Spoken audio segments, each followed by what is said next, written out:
So I don't know whether this is the right question, the right argument or no. Accordingly, we can say that when it comes to ethics in international affairs, then do we consider that conflict is a natural phenomenon? Well, yes, because we have differences among us. And yes, because conflict is also natural when it comes to international affairs, because every single country and state society, they have their own, perspective and so on.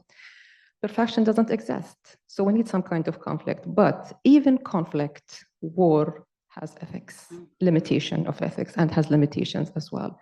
So that's why we need more of ethics in the international affairs, as my colleague has just stressed and mentioned. Again, I would say that we need to think also about what are the main pillars that when it comes to ethics in international affairs. I mean, going literature and when it comes to the development of the literature and the practices even within ethics and international affairs over the last few decades, you can mention that international affairs today in such polarized world is not only about peace and security. Now it has to do a lot with the human rights, a lot with, intervention, within economics, climate change, and other issues, humanitarian, and also refugees, gender equalities, and so on.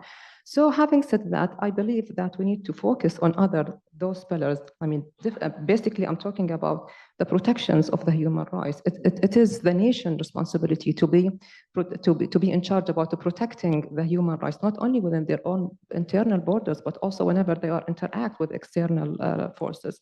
The second thing also, as you mentioned also, the environmental change, the climate change, and how nations are really also responsible about perceiving those climate change issues and reducing their impact and the threats. And this cannot be done individually. It has to be within collective actions with other nations and institutions.